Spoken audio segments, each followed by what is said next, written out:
Kumza lising aniga kulumdoi kunmari ki AST scholarship pithoktabagi maiyokta tongan school amadi college singdagi lakpa maheiroi singna erang hourakhre. Maheiroi sing laksinaba honabada tear gas cell kaya kafkhre. All Tribal Students Union Manipur ki meeting makada All Colleges Tribal Students Union Imphal gi thomi sing amadi scholarship asibu thajin kiba maheiroi singna kholau kaya lauduna sangsin kiba khongjang adu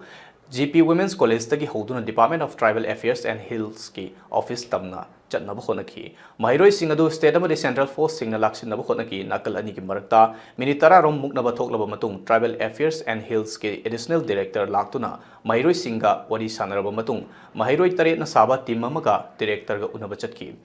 khongjang aduga mari leinana All Colleges Tribal Students Union Imphal gi Human Resource Secretary Gaikangning Panmaina Fongdorokpada AST scholarship asi phanggadaba matamdagi tha ahum mari chontharakle ingsok lisinganiga kulhumdoi kunmari gi AST scholarship phangdaba asi maheiroi lising kuntrani thoini scholarship asina maheiroi singna lairik tamba matamda mateng oiduna laklibani ngasi wari sanaba sida karigumba positive oiba response piraktaba thoklabadi makata na khungsang sangsin ke kani haiba wafam thamlakki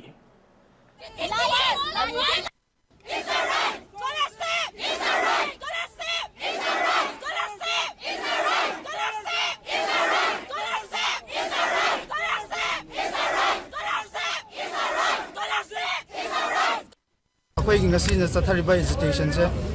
अखोई की pending scholarship se tha ani ahom ngai se lagunda अखोई satra myam se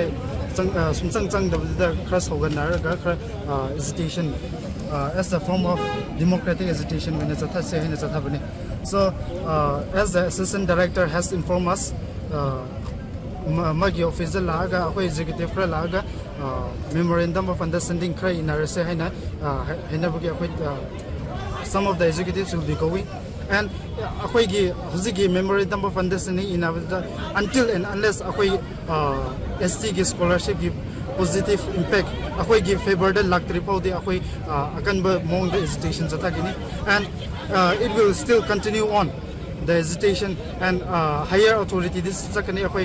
hilly area the labor and some way gira kare gira higher body the tanar ga akhoi hesitation se dum chathaki ne